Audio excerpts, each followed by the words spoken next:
मेरे प्यारे बच्चों, सुभागी देवी इंटरमीडिएट कॉलेज के स्टडी क्लास में आप सभी का स्वागत है। आज कक्षा 11 के बच्चे इतिहास विषय के अंतर्गत अध्याय 2 का पढ़ेंगे। भाग 3। अध्याय 2 का भाग 3 है, यह है मेसोपोटामिया का शहरीकरण। पिछले वाले वीडियो में हम आपको मेसोपोटामिया की सभ्यता, मेसोपोटामिया का शहरीकरण, मेसोपोटामिया का परिचय, ये सब बता चुके हैं। आज दक्षिणी मेसोपोटामिया के शहरीकरण के विषय में आपको बताएंगे, जिसमें मंदिर और राजा, ये शीर्षक का नाम है, मंदिर और राजा, जिसमें हम मंदिर के विषय में आपको चर्चा करेंगे। तो मेसोपोटामिया में 5000 ईसा पूर्व से ही बस्तियों का विकास अर्थात बस्ती बनना प्रारंभ हो चुका था। कब? 5000 ईसा पूर्व।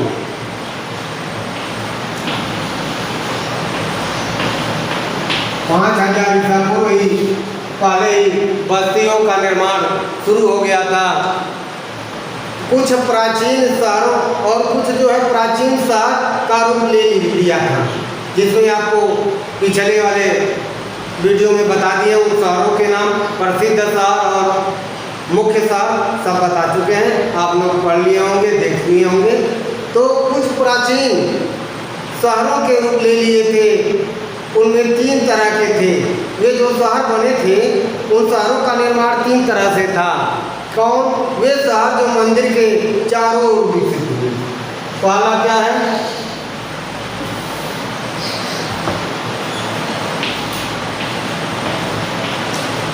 वे शहर जो मंदिर के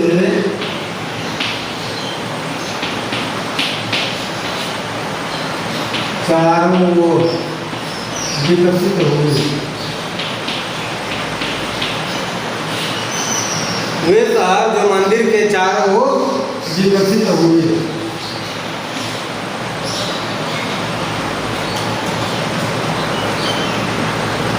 और दूसरा क्या है? वे जो शहर थे, जो बाहर व्यापारिक केंद्रों के रूप में विकसित हुए। वे शहर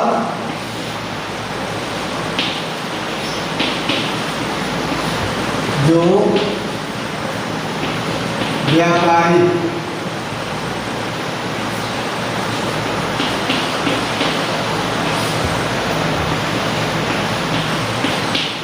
केंद्रों पर विकसित हुए।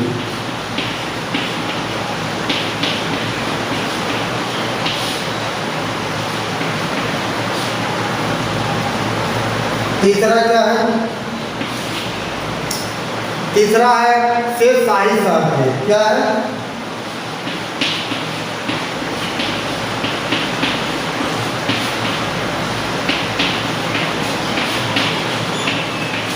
पहले आप लोग देखें, वे शहर जो मंदिर के चारों ओर विकसित हुए, यानी जहाँ जैसे मेसोपोटामिया का एक मुख्य शहर बसने का एक कारण था मंदिर, यानी मंदिर के इर्द गिर्द बस्तियाँ बसती थी और वे विकसित होते हुए शहर का रूप लेती गई।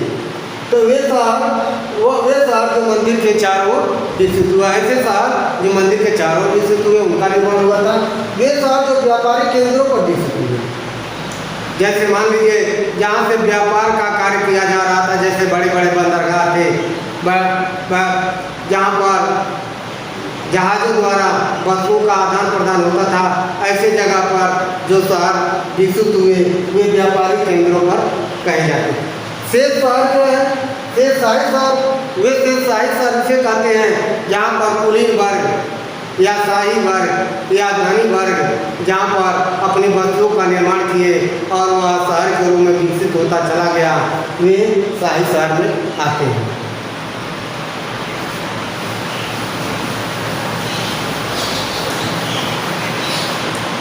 अब है मंदिर का स्वरूप।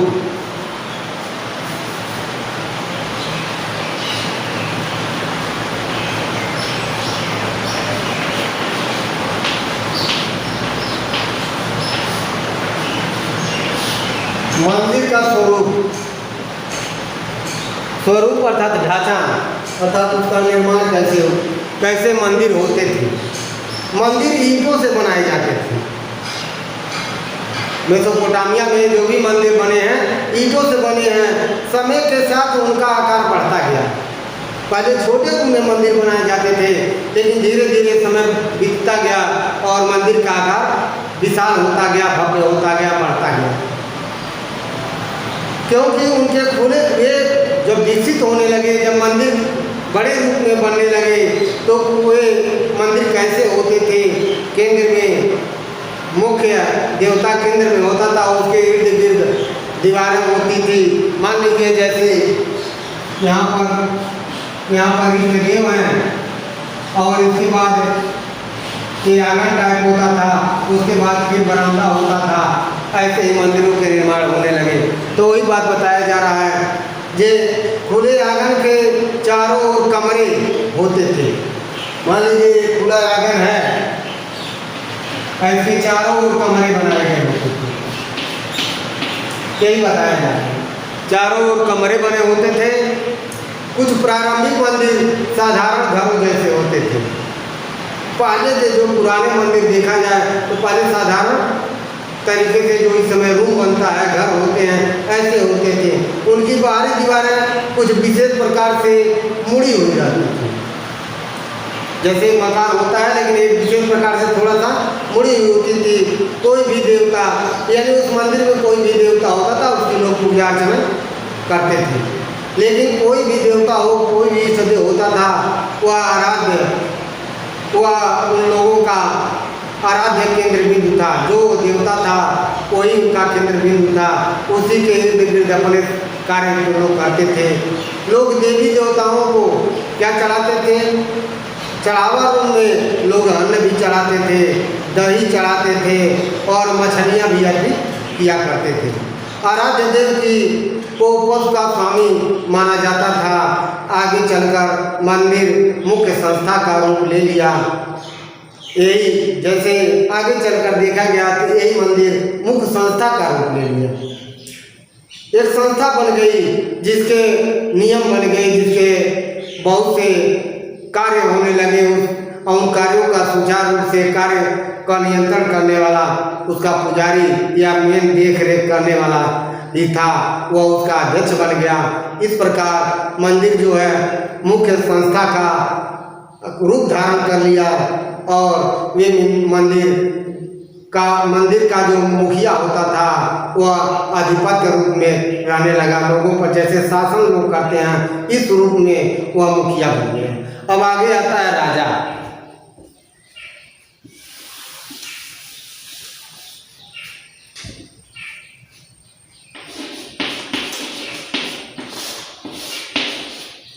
राजा में देखेंगे, देखा जाए पहले हम आपको पिछले वीडियो में बता चुके हैं कि जब शहरों में अलग अलग समुदाय के लोग रहते थे तो व्यापार के लिए, पैसे के लिए, चाहे अन्य कार्यों के लिए आपस में झगड़ते रहते थे। ये हम पिछले वाले वीडियो में बता चुके हैं। तो वही बताने फिर जा रहे हैं। मेसोपोटामिया के तत्कालीन गांव में भूमि और पानी के लिए बराबर झगड़ा हुआ करता था। कभी यही हमारी भूमि है, ये हमारी भूमि है, उसमें काबिज होने के लिए एक दूसरे लोग या एक कबीले के लोग दूसरे कबीले से झगड़ा करते थे। जैसे कभी पानी के लिए, इस नदी का पानी हमारा है, यहाँ इस झील का पानी हमारा है, इसलिए एक कबीले दूसरे कबीले से लड़ते झगड़ते थे और युद्ध भी होता रहता था। और विभिन्न समुदायों के बीच लंबे समय तक यह विवाद चलता गया। ये नहीं यह विवाद रुक गया, बल्कि वे जो कबीलाई समुदाय था उनके बीच विवाद जो था वो बढ़ता गया। और जब उनमें युद्ध हुआ तो जीतने वाले मुखिया हारे हुए मुखिया या हारे हुए समूहों को, जीतने वाले मुखिया का होता था और जीतने वाले समूह हारे हुए समूहों को बंदी बनाकर अपने साथ ले जाते थे। कोई उनको चौकीदार काम करवाता था तो कोई नौकर का काम करवाता था, अर्थात उन्हें सेवा टाल के काम में लिया जाता था। वे बंदी रूप में रहते थे। इस प्रकार जितने वाले समुदाय का मुखिया का प्रभाव बढ़ता गया और आगे चलकर वही मुखिया राजा का रूप धारण कर लिया, अर्थात वही मुखिया राजा बन गया। तो राजा के विषय में आप लोग यही जान सकते हैं। अब राजा ने अपने प्रभाव और नियंत्रण को बढ़ाने के लिए निम्नलिखित कदम उठाए। अब जब वो राजा का कार्यभार करने लगा तो अपना प्रभाव, अपना वर्चस्व बढ़ाने के लिए कई कदम उठाए, जिसमें राजा के प्रभाव और नियंत्रण में वृद्धि, प्रभाव और नियंत्रण में वृद्धि। पहला है प्रभाव और नियंत्रण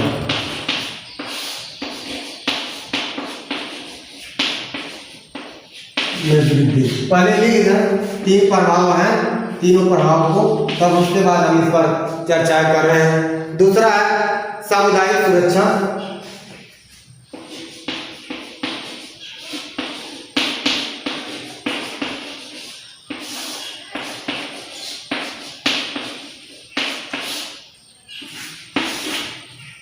दूसरा क्या है? सामुदायिक सुरक्षा। और तीसरा काम के बदले अनाज।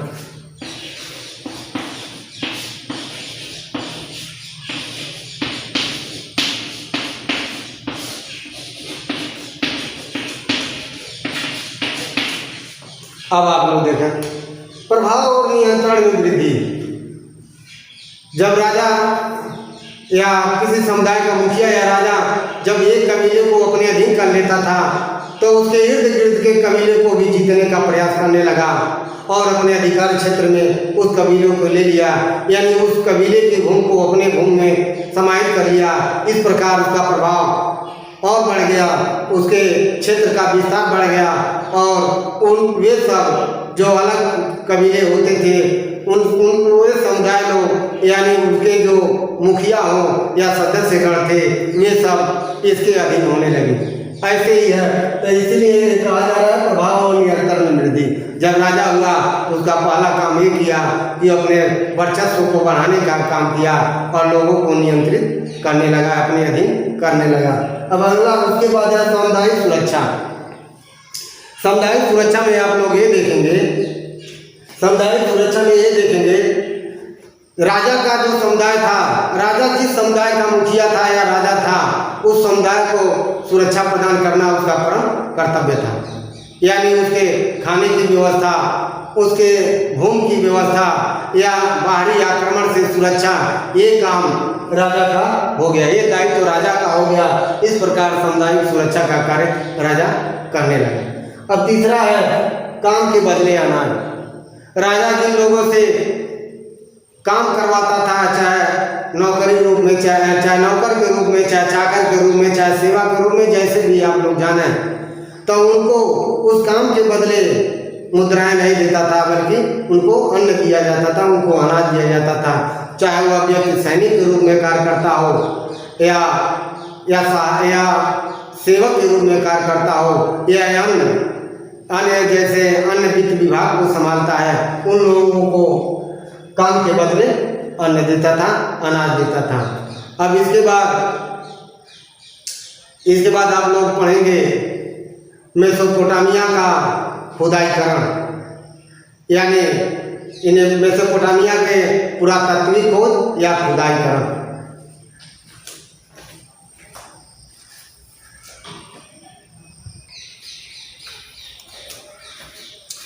आप लोग देखिए मेसोपोटामिया के नगरों की खुदाई।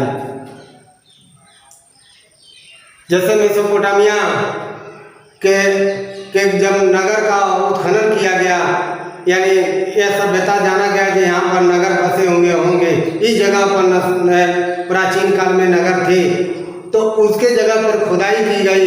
तो खुदाई में प्राप्त एक छोटा सा कस्बा सामने आया। एक पहले छोटे से कस्बे के विषय में बात किया जाए। जब खुदाई की गई तो एक छोटा सा कस्बा सामने आया जो 2500 ईसा पूर्व में लगभग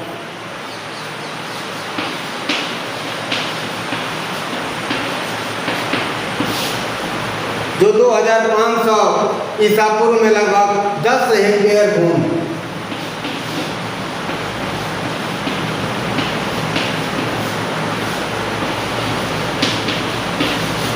10 हेक्टेयर भूमि में तक में फैला हुआ था, विस्तृत था। और इसकी आबादी लगभग 10,000 थी। आबादी कितनी थी? 10,000 आबादी थी।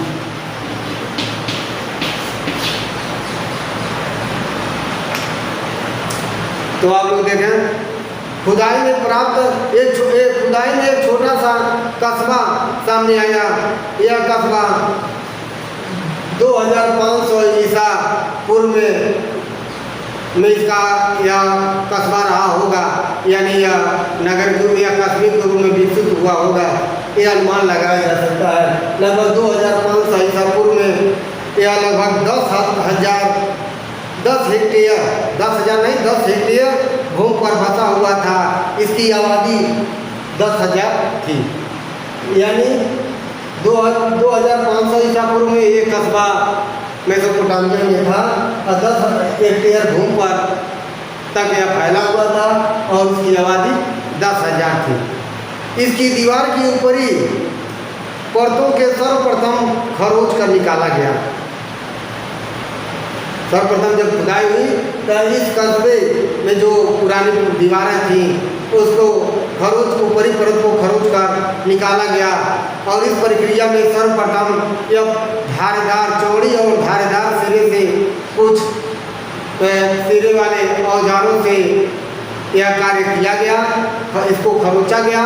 तभी खरोचने के बाद तभी देखा गया कि नीचे की मिट्टी जो है वो नम थी।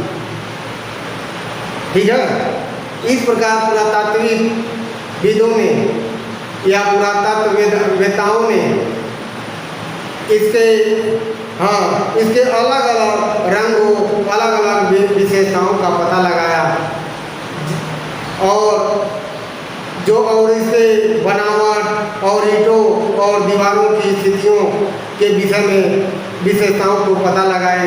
जिन थोड़े से घरों की खोज की गई उनको खोद कर निकाला गया। जो कुछ छोटे छोटे घर मिले उनको खोद कर निकाला गया। इस प्रकार यह देखा गया कि छोटे छोटे जो घर थे वे भी ईंटों के ही बने थे और उनकी मिट्टियाँ नम थीं। इस प्रकार उसके नीचे के परत को वाली मिट्टी से को छानबीन करने के बाद पुरातात्विकविदों ने क्या पता चलाया, इनके वो यह अनुमान लगाया कि यहाँ पर बहुत से पेड़ पौधों और पशुओं की प्रजातियाँ थीं। ठीक है, और ये भी पता लगा कि एक आंगन था, एक घर में एक आंगन था और आंगन में एक शव को दफनाया गया था। और शव को जब खुदाई की गई तो शव के बगल में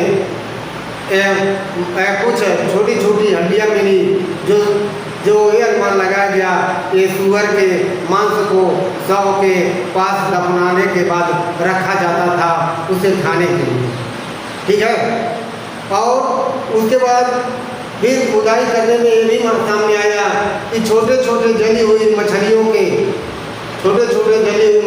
हड्डियाँ प्राप्त हुई, जो बुहार कर गलियों में डाल दी गई थी। और उसके बाद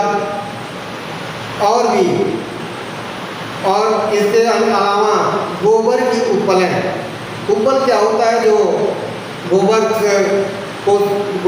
को खरपतवार में मिला करके एक जगह रख दिया जाता है, जो सूख जाती हैं वही उपल होती है, जो ईंधन के काम में लाया जाता है। तो वे जो गोबर की उपलें थी जो जलाई गई थी, जो ईंधन के रूप में जलाई गई थी, उस उपलों में से कुछ बीज प्राप्त हुए यानी मिले, जिससे ये लगता है ये कृषि कार्य भी लोग करते थे और उसमें कुछ रेशे में मिली। इस प्रकार ये देखा गया कि यहाँ लोग ईंधन के रूप में गोबर के उपलों का प्रयोग करते थे और जब गोबर मिलेगा तो आप लोग जान ही सकते हैं कि ये लोग पशुओं को भी रखते थे, पशुपालन का कार्य भी करते थे। एक कार्य और आप लोग देखेंगे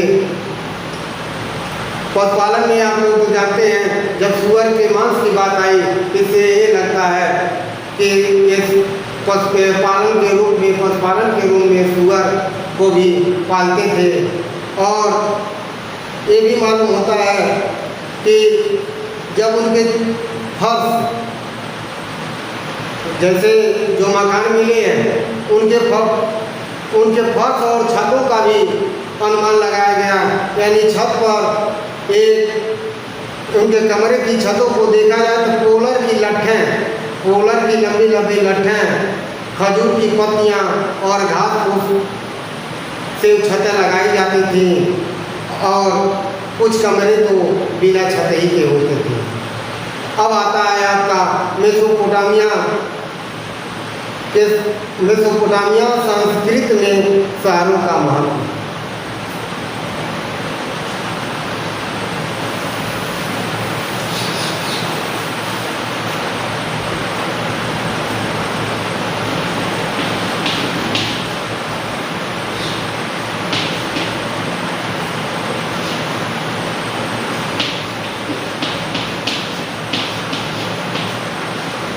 मेसोपोटामिया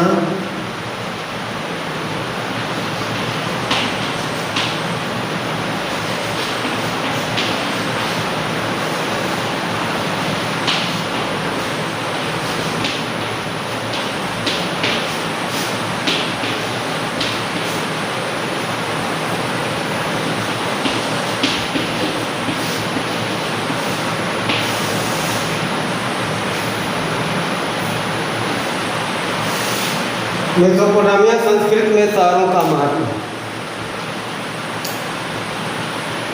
मेसोपोटामिया की जो संस्कृत थी, जो सामाजिक व्यवस्था थी, जो राजनीतिक व्यवस्था थी, उसमें आप लोग जो संस्कृत व्यवस्था थी उसमें आप लोग देखेंगे कि इसमें शहरों का क्या महत्व था।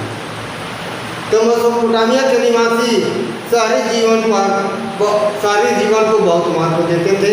ये हम पहले भी बता चुके हैं, ये पिछले वीडियो में बताया जा चुका है। शहर में अनेक समुदायों और संस्कृतियों के लोग रहते थे। कोई एक शहर में एक ही समुदाय, एक ही संस्कृति के लोग नहीं रहते। एक गांव में नहीं रहते तो शहर की बात है, एक गांव में तो अधिकतर मिल भी सकता है, लेकिन शहरों में एक समुदाय और संस्कृति के लोग नहीं रहते थे। शहरों में अनेक समुदाय और संस्कृति के लोग रहते थे, जिनमें अधिकतर जब अलग अलग समुदाय के अलग अलग संस्कृति के लोग रहेंगे तो उनमें युद्ध होना अनिवार्य है। इस प्रकार उनके बीच विवाद, झगड़ा या युद्ध हुआ करता था। अब इस युद्ध के कारण बहुत से शहर समाप्त भी हो गए। अब जिनको आप महाकाव्यों और कविताओं में जिनके विषय में बताया भी जा चुका है, मेसोपोटामिया की सभ्यता के विषय में अनेक महाकाव्य और कविताओं में वहाँ के लोगों के अनुसार जानकारी प्राप्त होती है। अब शहर के महत्व का वर्णन गिलगेमिस एक महाकाव्य है। महाकाव्य का नाम क्या है?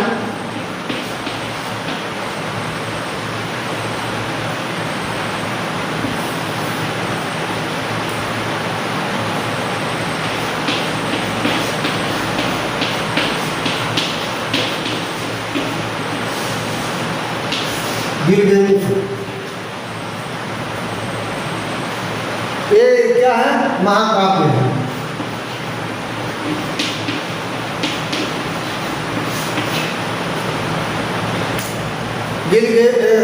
गिलगेमिस महाकाव्य के अंत में देखने को ये मिलता है कि एनमरकर आपको बताया था उसके विषय में।